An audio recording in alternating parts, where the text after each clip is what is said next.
Welcome. This is Radio Pras.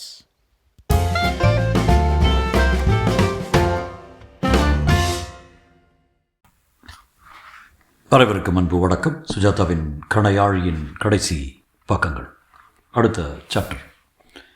June 1, 1978. Hogenakkal நீர்வீழ்ச்சியில் குளித்தபோது 4-5 பேர் பலமாக, ஆனால் விரோதம் இல்லாமல் உடம்பு பிடித்து விடுகிற மாதிரி இருந்தது அருவி ஸ்நானம்.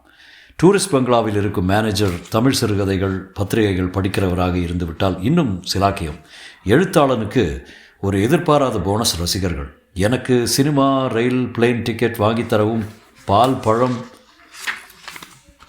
ஆரஞ்சுகளை, பால் பாயிண்ட் பேனா, இளநீர், பேனா, லெட்டர் பேட், ரப்பர் ஸ்டாம்ப் இன்னும் பிற சாமான்கள் அளிக்க முன்வர இருக்கும் ரசிகர்களின் அபரிமித சலுகைகளை உபயோகப்படுத்தி கொள்ள அடிக்கடி கூச்சப்படுகிறேன். அதேபோல தமிழ்நாட்டில் சந்து பொந்துகளில் எல்லாம் கவிஞர்களும் இருக்கிறார்கள். அதற்கு சான்று நான் வழியில் சாலையில் பார்த்த சில அறிவிப்புகள். வேற்று பாதையில் மாற்றிச் செல்லவும், கரம் சிரம் புறம் நீட்டாதீர், கொம்பொலித்தால் வம்பில்லை, ஹாரன். எலக்ட்ரானிக்ஸ் புத்தகத்தை முடித்தே தீர்வது என்று எழுத துவங்கி ஏறக்குறைய முடிவுக்கு அருகில் வந்துவிட்டோம். வாசகர் வட்டத்தினர் இன்னமும் எங்களிடம் நம்பிக்கை இழக்கவில்லை என்று எதிர்பார்க்கிறோம். ஜானகிராமனின் அம்மா வந்தாள் படமாவது பற்றி அறிந்து சந்தோஷப்பட்டேன். பாலச்சந்திரிடம் அனந்துவிடமும் பேசி கொண்டிருக்கும் போது மோக முல்லை அவர்கள் எடுக்க விரும்புவதாக அறிந்து கொண்டேன். வண்ண நிலவினின் கடல்புறத்தில் நாவலை பாலு மகேந்திரா கோகிலா எடுக்க விரும்புவதாக கேள்விப்பட்டேன். சில நல்ல தமிழ் படங்கள் வர இருக்கின்றன. ஜனவரி 1976. வையாபுரி பிள்ளையின் சில புத்தகங்களை தமிழ் புத்தகாலயம் விரும்பி படித்தேன். பிள்ளை அவர்கள் நம் பழைய தமிழ் நூல்கள் காலத்தில் சற்று பிற்பட்டவை என்று சொல்லி திட்டு வாங்கி கொண்டது பிரசித்தம். அப்படி அவர் சொன்னதற்கு ஆதாரங்களை தேடினேன். சிலப்பதிகாரம் சங்க காலத்திற்கு பிற்பட்ட நூல் என்று சொல்வதற்கு அவர் காட்டும் காரணங்களில் ஒன்று, அவர் நம் விஞ்ஞான முறை அணுகலை காட்டுகிறது. யான் என்கிற தன்மை, ஒருமை பதப்பிரயோகம் தொல்காப்பியத்தில் சொல்லப்பட்டிருக்கிறது. நான் என்கிற வழக்கு அதில் இல்லை. நான் என்பது பிற்பட்ட வழக்கு. சங்க நூல்களில் யான் தான் வருகிறது. மாறாக சிலப்பதிகாரத்தில் பல இடங்களில் நான் என்பது உபயோகிக்கப்படுவதை குறிப்பிட்டிருக்கிறார் வையாபுரி பிள்ளை. பாடபேதமாக இருக்க முடியாது என்பதற்கு சான்றாக சில சிலப்பதிகார வரியில் நான் என்கிற பிரயோகம் எதுகை அமைப்பில் பங்கு பெற்றிருப்பதையும் காட்டுகிறார். திறமையான ஆணித்தரமான சான்று. ஜென் பற்றி படித்து கொண்டிருக்கும் போது கிடைத்த ஒரு வசீகரமான பேரா. பிரபலமான ஜப்பானிய கவிஞர் ஒருவரை சைனீஸ் கவிதை எழுதுவது எப்படி என்று கேட்டபோது அவர், சாதாரணமாக சைனீஸ் கவிதைக்கு 4 வரிகள் உண்டு. முதல் வரி கவிதையை தொடங்குகிறது, 2ஆம் வரி கவிதையை தொடர்கிறது, 3வது வரி ஒரு புதிய கருத்தை ஆரம்பிக்கிறது, 4வது வரி முதல் 3 வரிகளையும் ஒன்று சேர்க்கிறது என்றாராம். ஒரு பிரபலமான ஜப்பானிய கவிதை உதாரணமாக சொல்லலாம். கியோட்டோவை சேர்ந்த சில்க் வியாபாரிக்கு 2 பெண்கள். மூத்தவளுக்கு 20 வயது, இளையவள் 18. ஒரு படை வீரன் கத்தியால் கொள்கிறான். ஆனால் இந்த பெண்கள் ஆண்களை தத்தம் கண்களால் கொள்கிறார்கள். நாமும் ஒரு சைனீஸ் கவிதை எழுதி பார்க்கலாமே என்று தோன்ற, மன்னாறு மெதுவாக வந்து சேர்ந்தான், மணி பார்த்தான், உட்கார்ந்தான், படுத்து கொண்டான், சென்னை விட்டு திருச்சி போகும் ராக்ஃபோர்ட் எக்ஸ்பிரஸ் சீக்கிரமே அவ்விடத்தில் கடந்து செல்லும். என் சிநேகிதர்கள் கவிஞர்கள் இதைவிட நன்றாக சைனீஸ், ஜப்பான் வகை கவிதை எழுத முடியும், எழுதலாம். டைம் பத்திரிகையில் ஆண்டி வார்ஹோலின் இந்த அருள் வாக்கு என்னை சிந்திக்க வைத்தது. In the future everybody will be famous for at least 15 minutes. March 1989. சமீபத்தில் நான் பார்த்த கன்னட படங்கள் ஸ்பந்தனா, பரசங்கத, கெண்டே திம்மா, காடு குதூரே, 3ற்கும் பொதுவான அம்சம் திருமணத்திற்கு அப்பாற்பட்ட உறவு. தற்போது கன்னட ரசிகர்களின் சினிமா முன்னேற்றத்தை இது காண்பிக்கிறது. தமிழ் தெலுங்கு படங்களில் இவ்வளவு ஓப்பனாக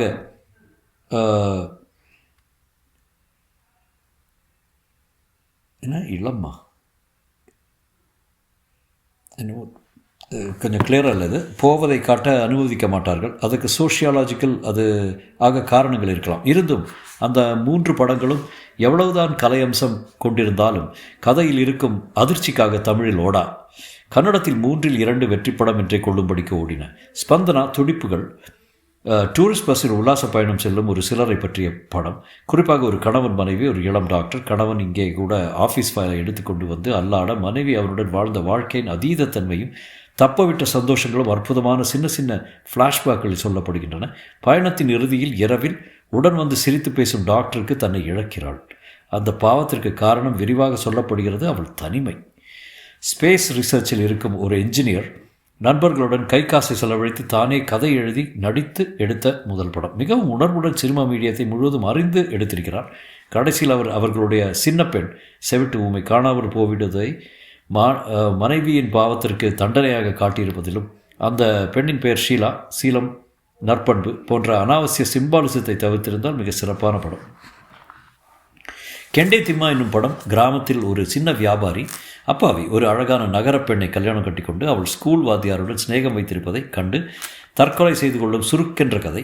இது கமர்ஷியல், ஆர்ட் ஃபிலிம் இரண்டிலும் கொஞ்சம் கால் வைத்திருந்தாலும் லொக்கேஷன் சிறப்பான நம்பக்கூடிய நடிப்பினால் வெற்றி பெற்றது. மூன்றாவது காட்டுக்குதிரை. டாக்டர் சந்திரசேகர் கம்பார் எழுதியது. நவீன கன்னட இலக்கியத்தில் பிரசித்தி பெற்ற கவிஞர், நாடக ஆசிரியரின் முதல் சினிமா முயற்சி. கம்பார் ஜோகுமார சுவாமி தன் நாடகங்களில் விதவிதமான ஆண்மை குறியீடுகளையும், துப்பாக்கி, வெள்ளரிக்காய், குதிரை, ஃபோக்கையும் கலப்பவர். கதாநாயகனை ஒரு காட்டுக்குதிரைக்கு ஒப்பிட்டு அதை அவன் அடக்கி அக்காலை தப்பாக மனம் செய்து தங்கைக்காக வாடி நடுவே இருப்பவர்களுடன் கலந்து சில வேளை சிரிப்பாக இருக்கிறது. எழுத்தாளர் சினிமா எடுக்கக்கூடாது. கம்பாரின் மனதில் காட்டுக்குதிரை, சினிமாவில் கிடைப்பதோ ஜட்கா வண்டி குதிரை. மே 1979. லாஸ்ட்டு 89 கிடையாது, 79 நினைக்கிறேன். தப்பாக பிரிண்ட் பண்ணியிருக்காங்களோ என்னவோ தெரியல. எனிவே, மே 1979. இன்ஜினியர்களுக்கு என்று சிறு பத்திரிகைகள் பல உண்டு. அவைகளிலிருந்து சில கேள்விகள் தந்திருக்கிறேன். விடை தெரியவில்லை என்றால் கடைசியில் பார்க்கலாம். 1. சராசரி மனிதனுக்கு எத்தனை பிறந்த தினம்? 2. 30 பாதியால் வகுத்து 10 கூட்டினால் எத்தனை? 3. என்னிடம் 2 நாணயங்கள் இருக்கின்றன. அவைகளின் மொத்த மதிப்பு 30 பைசா. ஆனால் அதில் ஒரு நாணயம் 25 பைசா அல்ல. இது எப்படி சாத்தியம்? நீண்ட சதுர வடிவில் வீடு கட்டினேன். வீட்டில் 2 பக்கங்களும் தெற்கு நோக்கின. ஒரு கரடி வந்தது. அதன் நிறம் என்ன? 5. காவேரிக்கு வடப்புறம் வசிப்பவனை ஏன் தஞ்சாவூரில் புதைக்க முடியாது? 6. காலை 9 மணிக்கு அடிக்கும்படியாக ராத்திரி 8 மணிக்கு அலாரம் வைத்தால் எத்தனை மணி நேரம் தூங்க முடியும்? 6 கேள்விகளுக்கு பதில் தர லேட்ரல் திங்கிங் வேண்டும். பிரச்சனையை பற்றி சிந்திப்பதற்கு இருப்பது ஒரு வழி மட்டுமல்ல, எத்தனையோ சாத்தியங்கள் உள்ளன. அவைகள் எல்லாவற்றையும் அலசி பார்ப்பது தான் லேட்ரல் திங்கிங். சம்பிரதாய சிந்தனைகளிலிருந்து நம்மை விடுவித்துக் கொள்ள வேண்டும். அப்போதுதான் புதிய கண்டுபிடிப்புகள் ஏற்பட முடியும் என்று நம்புகிற சித்தாந்தம் அது. புது கவிதையில் நகைச்சுவை என்று யாராவது நீண்ட கட்டுரை எழுதலாம். பெரும்பாலான புது கவிதைகள் நம்மை மெலிதாக புன்னகைக்க வைக்கின்றன, சில வாய்விட்டு சிரிக்க வைக்கின்றன. சக்தி கனலின் இந்த கவிதை என்னை அப்படி சிரிக்க வைத்தது. திருமணங்கள் சொர்க்கத்தில் நிச்சயிக்கப்படுகின்றனவா? அப்படியானால் என் கண்ணே, நம் திருமணம் மட்டும் ஏன் செட்டிப்பாளையத்தில் நிச்சயிக்கப்பட்டது? இந்த சந்தர்ப்பத்தில் புத்தகங்கள் சிறப்பாக வெளியிடும் கிரியா, அன்னம் போன்ற பதிப்பங்களுடன் அகரத்தையும் சேர்த்துக்கொள்ள வேண்டும். விடைகள். அதாவது சராசரி மனிதனுக்கு எத்தனை பிறந்த தினம்? விடை 1. 2. 30 பாதியால் வகுத்து 10 கூட்டினால் எத்தனை? 70. என்னிடம் 2 நாணயங்கள் இருக்கின்றன. அவைகளின் மொத்த மதிப்பு 30 பைசா. ஆனால் அதில் ஒரு நாணயம் 25 பைசா அல்ல. இது எப்படி சாத்தியம்? 25, 5. ஒரு நாணயம்தான் 25 பைசா இல்லை. மற்றது ஓகே. நீண்ட சதுர வடிவில் வீடு கட்டினேன். வீட்டில் 2 பக்கங்களும் தெற்கு நோக்கின. ஒரு கரடி வந்தது. அது நிறம் என்ன? வெள்ளை. வட துருவத்தில் தான் இது சாத்தியம். காவேரிக்கு வடப்புறம் வசிப்பவனை ஏன் தஞ்சாவூரில் புதைக்க முடியாது? அவர் உயிருடன் இருப்பதால். காலை 9 மணிக்கு அடுக்கும்படியாக ராத்திரி 8 மணிக்கு அலாரம் வைத்தால் எத்தனை மணி நேரம் தூங்க முடியும்? 1 மணி தான். அலாரத்துக்கு காலையாவது மாலையாவது.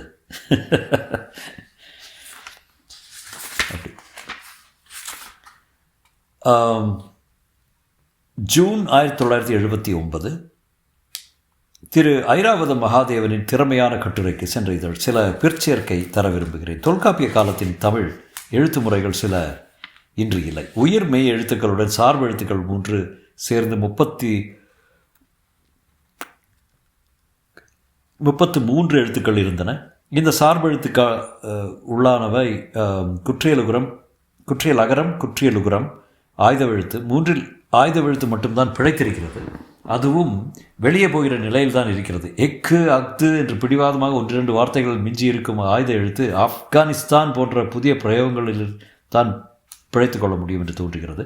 குற்றியலிகரம், குற்றியலுகரம் இரண்டும் ஊவுக்கு மேல் புள்ளி வைத்து இந்த எழுத்துக்களின் குறுகிய சப்தங்களை குறிப்பிட்டு வந்திருக்கிறார்கள். அதேபோல எகர ஓகரங்களுக்கு மேல் ஏனோ புள்ளி வைக்கும் வழக்கத்தை தொல்காப்பியம் சொல்கிறது. பாவின் வயிற்றுக்குள் புள்ளி வைத்தால் அது அந்த காலத்து மா. இவையெல்லாம் இப்போது இல்லை. ஏன்? குற்றியலிகரம் ஏறக்குறைய அடிபட்டு போய்விட்டது. கேண்மியா, குழலினிதி, யாழினிதி போன்ற செய்யுள் வரிகளில் சற்று காதை தீட்டிக்கொண்டு கேட்டால் இகரத்தின் மாத்திரை சற்று குறுகியிருப்பதை கேட்கலாம். 2 இகரங்களுக்கு தேவையில்லாமல் குற்றியல் இகரம் வழக்கொழிந்தது. குற்றியல் உகரத்தின் கதை வேறு. தமிழில் இப்போது எல்லா உகரங்களும் குற்றியல் உகரங்கள் ஆகிவிட்டன என்று நினைக்கிறேன். பட்டு, பாட்டு, உப்பு, மாடு, பொலிவு என்று எந்த தமிழ் வார்த்தை எடுத்துக்கொண்டாலும் அதன் உகரம் முழுவதும் ஒலிப்பதில்லை. தொல்காப்பியம் சொல்லும் முற்றியல் உகரத்தை கேட்க நாம் இப்போது தெலுங்கு அல்லது கன்னடத்தை நாட வேண்டும். பாட்டியாலா கிழக்கு பஞ்சாப் ஐக்கிய மாகாணங்களை பெப்சு என்று குறிப்பிட்டு வந்த சுதந்திர ஆரம்ப காலத்தில் UPSCயில் வாட் இஸ் பெப்சு என்று ஒரு கன்னட இளைஞனை கேட்டபோது கைண்ட் ஆஃப் த்ரோட் லாசஞ்சஸ் சார் என்றானாம். கட்டணத்தில் முற்றியல் உகரம் அதிகம். பாவின் வயிறுப்புள்ளி அருகே உள்ள கோட்டுடன் சேர்ந்து கொண்டு மாவாகிவிட்டது.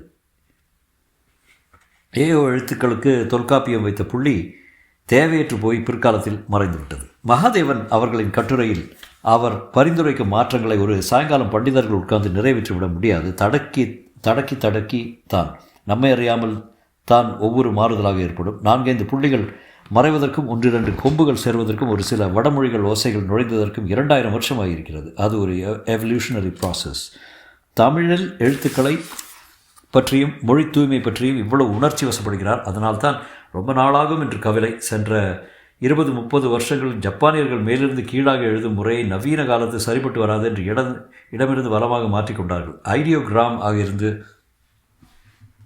நம் மிக பழைய மொழியை புதிய காட்டகானா முறைப்படி எளிதாக்கினார்கள். நவீன எலக்ட்ரானிக்ஸ் கம்ப்யூட்டர் இயல் முழுவதையும் ஒரு வார்த்தை இங்கிலீஷ் தெரியாமல் ஜப்பானிய மொழியிலேயே கற்றுக்கொள்ள புஸ்தகங்கள் அவர்களிடம் இருக்கின்றன. நாம் மாற மாட்டோம். மொழியை கன்னி தா என்று கொஞ்சுகிற பிஸ்னஸை விட்டொழித்தால் தான் நமக்கு விடிவு காலம். இத்துடன் இந்த எபிசோட் முடிஞ்சது. மீண்டும் சந்திக்கும் வரை வணக்கம் கூறி விடைபெறுகிறேன். நன்றி, வணக்கம்.